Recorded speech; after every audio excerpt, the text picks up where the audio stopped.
સપ્તર્ષિ શાળા સંકુલ થકી હું આપ સર્વ વિદ્યાર્થી મિત્રોનું ફરી એકવાર હાર્દિક સ્વાગત કરું છું।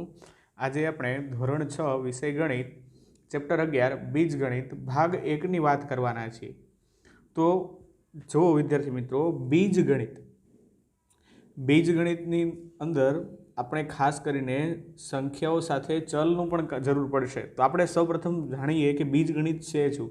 તો જુઓ, અંકગણિત એટલે સંખ્યાઓવાળું ગણિત કે જેની અંદર સંખ્યાઓનો ઉલ્લેખ થતો હોય। તો આપણે લખીએ કે અંકગણિતમાં જેમ 1, 2, 3 જેવા અંકોનો ઉપયોગ થાય છે, જેવા અંકોનો ઉપયોગ કરીએ છીએ, જ્યારે બીજગણિતમાં અંકોની સાથે A, B, C, D આવા XYZ આવા બધા મૂળાક્ષરોનો ઉપયોગ થાય છે। આવા બધા મૂળાક્ષરોનો પણ ઉપયોગ થાય છે। તો જુઓ, એનું ઉદાહરણ જોઈએ। દાખલા તરીકે 5x 4y 9z। તો અહીંયા જુઓ વિદ્યાર્થી મિત્રો, આપણે જેમ કીધું અંકગણિતમાં જેમ ખાલી અંકોનો ઉપયોગ થતો હોય છે, તેમ બીજગણિતમાં અંકોની સાથે ABCD જેવા મૂળાક્ષરોનો પણ ઉપયોગ થાય છે। ખ્યાલ આવે છે કે આની સાથે અંકો તો છે જ, પણ એની સાથે બીજા મૂળાક્ષરો પણ જોડાયેલા હોય છે। હવે આ x, y કે z આ બધા આપણે જે મૂળાક્ષરો લખીએ છીએ એનું કારણ શું છે? તો આપણે લખીએ કે કોઈ પણ કિંમત માટે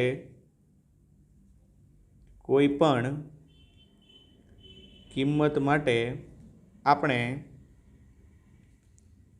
A, B, C, X, Y, Z વગેરે જેવા સંકેતોનો ઉપયોગ કરીએ છીએ। ખ્યાલ આવી ગયો કે નહીં? કે કોઈ પણ કિંમત લઈ શકાય। આની જગ્યાએ દાખલા તરીકે 1 લઈ શકીએ, 2 લઈ શકીએ, x ની જગ્યાએ। એટલે મતલબની અંદર કોઈ પણ કિંમત માટે ABC અથવા તો XYZ વગેરે જેવા સંકેતોનો ઉપયોગ કરવામાં આવે છે। તો કે આપણે જે ભાઈ મૂળાક્ષરો લખીએ છીએ એનું કારણ શું છે? કે કોઈ પણ પ્રકારની કિંમત માટે એ લખવામાં આવે છે, અને આ ચોક્કસ સંકેતને અથવા તો મૂળાક્ષરને, આ ચોક્કસ સંકેતને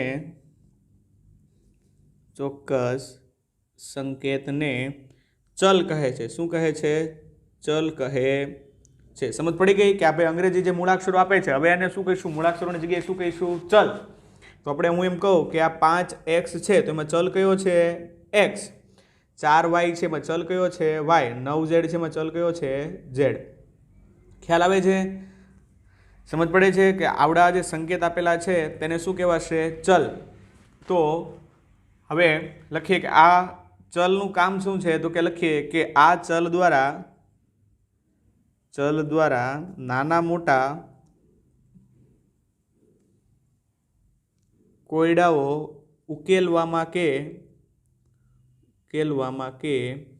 સમજવામાં સરળતા રહે છે। મતલબની અંદર તમારે કોઈ પણ જે ખાસ મોટા કોયડાઓ આવતા હોય એ બધાની અંદર ઉકેલવાની અંદર અથવા તો સરળતાથી સમજાવી શકાય તે માટે કોનો ઉપયોગ કરવામાં આવે છે? ચલનો ઉપયોગ કરવામાં આવે છે। આ બીજગણિતનો ઉપયોગ તમે અહીંયાથી હવે મોટા ધોરણની અંદર દરેક ધોરણની અંદર ચલનો ઉપયોગ કરતા થશો, ને દરેકની અંદર તમારે બીજગણિતના દાખલાઓ અથવા તો બીજગણિતના ચેપ્ટરો આવશે। હવે લખો, હવે આની પછીની એક અગત્યની વાત કે જ્યારે વિધાનમાં અંકોની સાથે જમણી બાજુ અને ડાબી બાજુ વચ્ચે બરાબરની નિશાની ખાસ ધ્યાન રાખજો। કયા નિશાની છે? બરાબરની નિશાની વપરાય તો તેને સમીકરણ કહે છે। તેને શું કહે છે? સમીકરણ કહેવાય છે। મતલબની અંદર કોઈ પણ વસ્તુ આપેલી હોય, દાખલા તરીકે તમને કીધેલું હોય કે 5x = 4, એટલે કે આ બંને જે છે બરાબરની બંનેની વચ્ચે શું મૂકેલું છે? બરાબર। તો આને શું કહી શકાશે? સમીકરણ। આને શું કહેવાશે? એક પ્રકારનું સમીકરણ। ખબર પડી? કે ભાઈ દાખલા તરીકે કોઈ પણ બે તમને ચલ આપેલા હોય અથવા તો કોઈ પણ સંખ્યાઓનો ચલની સાથે સંખ્યા જોડાયેલી હોય અને બરાબરની નિશાની આપેલી હોય વચ્ચે બંને બાજુએ ડાબી બાજુ અને જમણી બાજુની વચ્ચે બરાબરની નિશાની હશે તો એને શું કહેવામાં આવશે? સમીકરણ. અને આ સમીકરણનો ઉપયોગ શું થશે? તો સમીકરણમાં જબાની કિંમત બરાબર ડાબાની કિંમત થાય. તો લખી શકીએ કે આમ સમીકરણનો ઉપયોગ શું આવશે? તો કે સમીકરણમાં જબાની કિંમત બરાબર ડાબાની કિંમત હોય છે. બરાબર ડાબાની કિંમત હોય છે. એટલે કે કોઈ પણ વસ્તુની સરખામણી કરવા માટે વચ્ચે શું મૂકવામાં આવે છે? બરાબર. શું મૂકવામાં આવે છે? બરાબર. અને આનો બીજો ઉપયોગ કે અજ્ઞાત જે ચલ છે, આપણે જે ચલ અહીંયા લીધો કે નહીં એક્સ વાય, અહીંયા પણ શું જાણી શકાય? એ ચલની કિંમત જાણવા માટે તો લખીએ કે સમીકરણમાં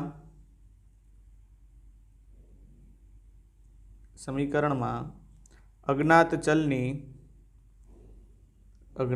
ચલની સાચી કિંમત મૂકતા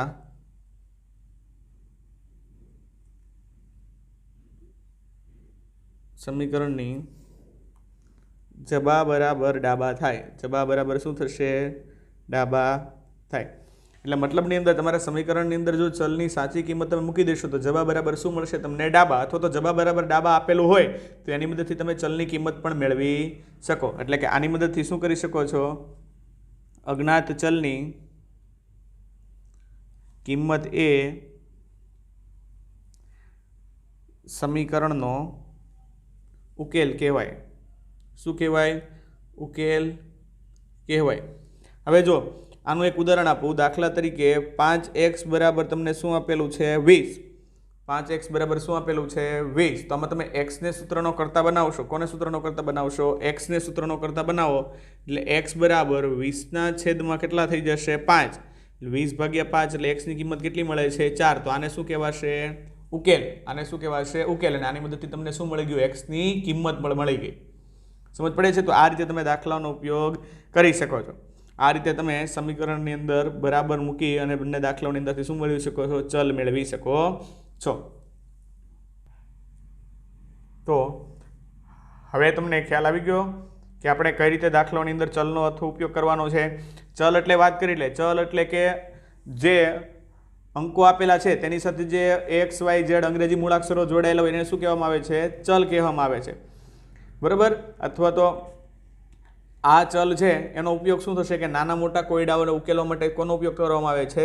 ચલનો ઉપયોગ કરવામાં આવે છે. ત્યારબાદ આપણે જોયું કે સમીકરણ, કે ડાબા બરાબર જબા લખેલું હોય તો એને શું કહેવામાં આવે છે? સમીકરણ. આપણે સમીકરણનું ઉદાહરણ અહીંયા જોયું કે 5x બરાબર 4 છે તો બંનેને સરખામણી કરવા માટે ડાબી બાજુ અને જમણી બાજુની સરખામણી કરવા માટે બરાબર વચ્ચેની બાજુએ શું મૂકવામાં આવે છે? બરાબર. તો સમીકરણની મદદથી આપણે શું મેળવી શકીએ છીએ?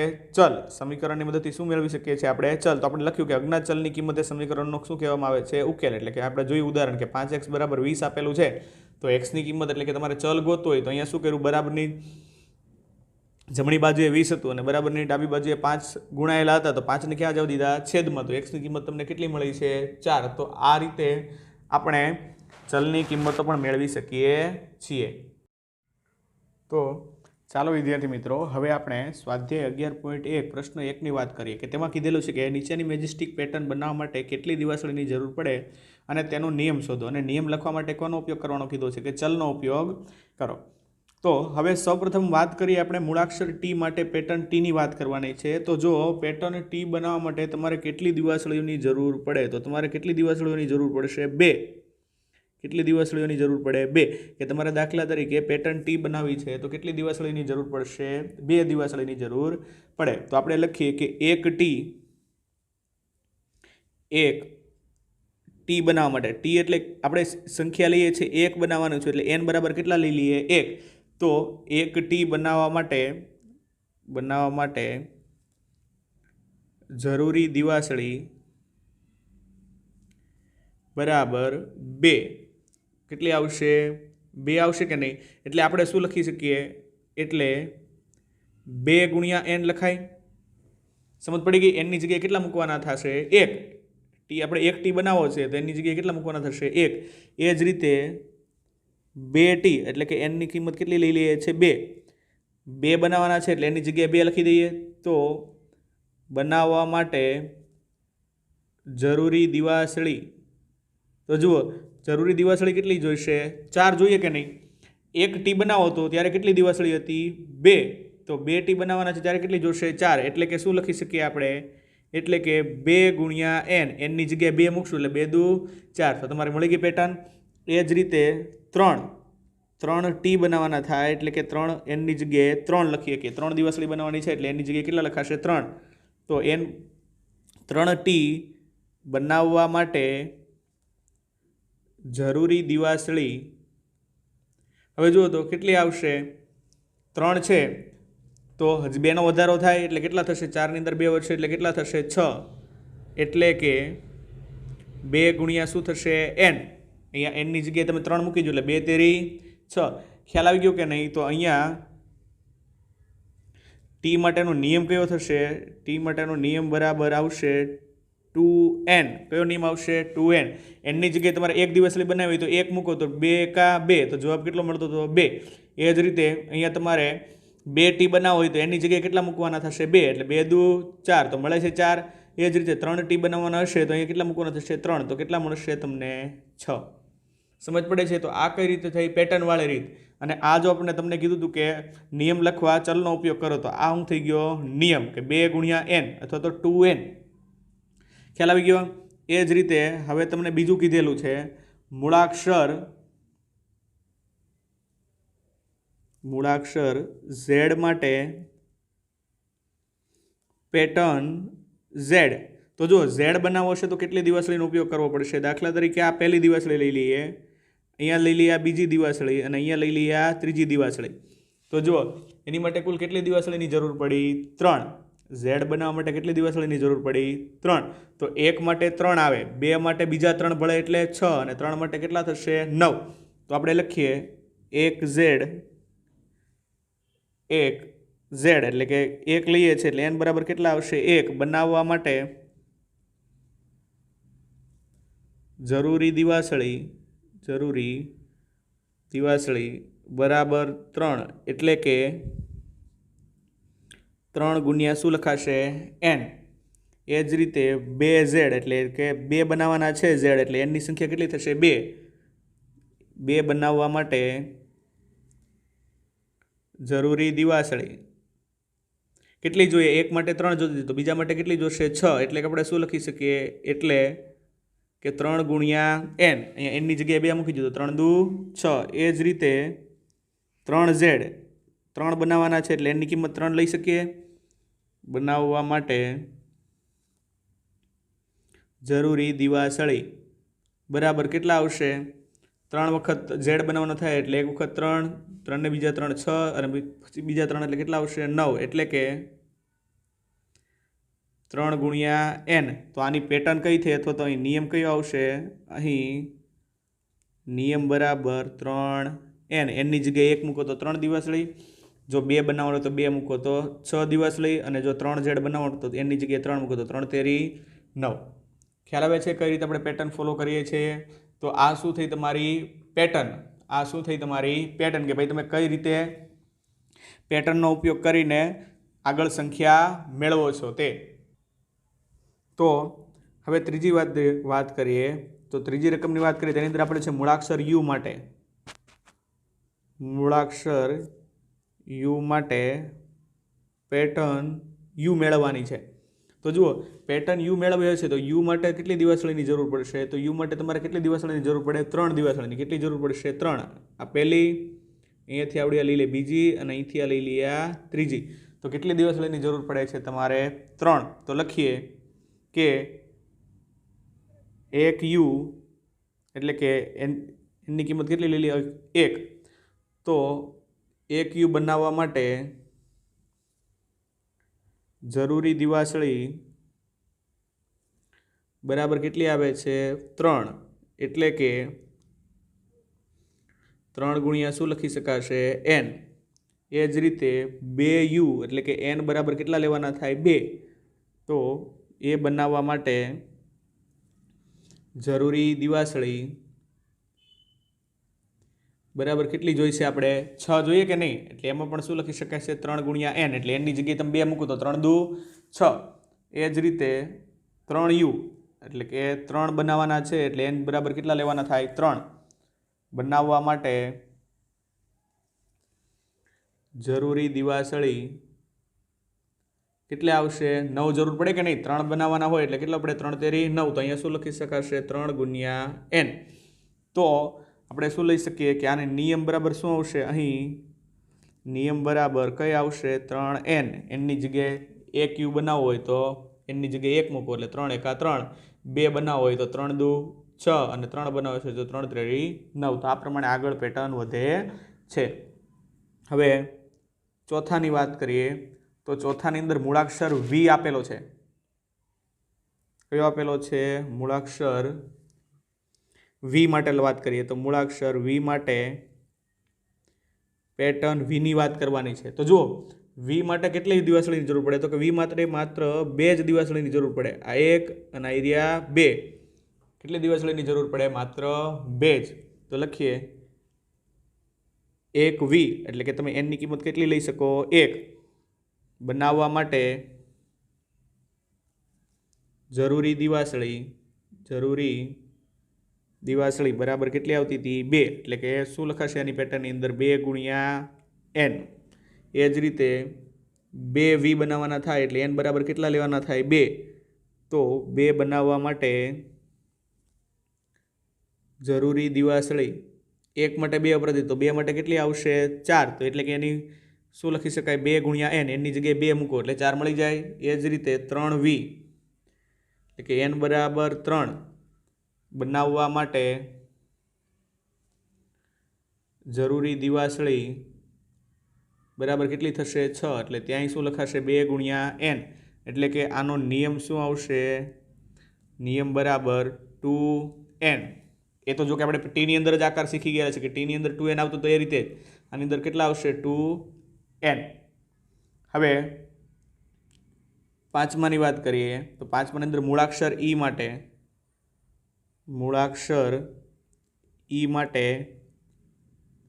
પેટર્ન e લખવાનું કીધું છે હવે જો e લખવાનું થશે એટલે e ની અંદર કેટલી દિવાસળીની જરૂર પડે તો કે જુઓ e ની અંદર સૌપ્રથમ આ 1 આ લખવાનું થાય એટલે 1 આ 2 અહીંથી 3 અહીંથી ફરી એક 4 અને અહીંથી આવશે એટલે 5 કેટલી જરૂર પડશે 5 દિવાસળીની જરૂર પડે એક e બનાવવા માટે કેટલી દિવાસળીની જરૂર પડશે 5 દિવાસળીની જરૂર પડે તો આપણે લખીએ કે 1 e એટલે કે n બરાબર 1 બનાવવા માટે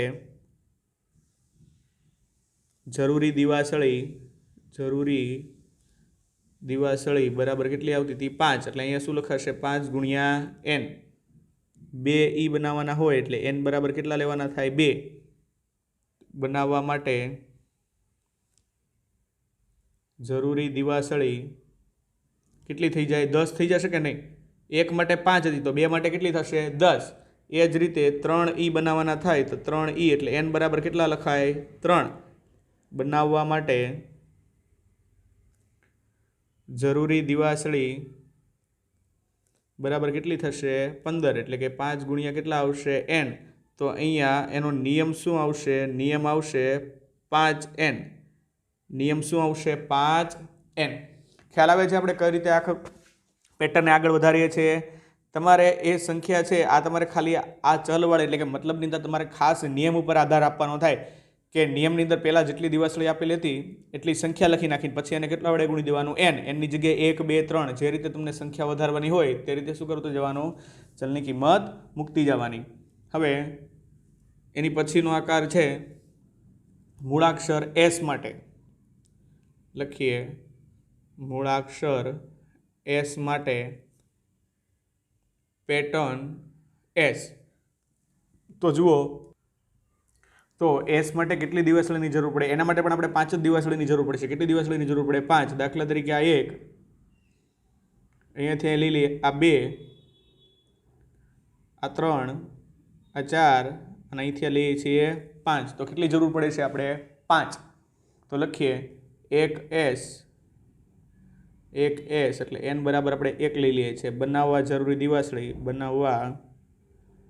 જરૂરી દિવાસળી બરાબર કેટલી આવતી હતી 5 તો શું લખાશે 5 ગુણ્યા n એ જ રીતે 2s બનાવવાના થાય તો n બરાબર આપણે કેટલા લઈએ છીએ 2 બનાવવા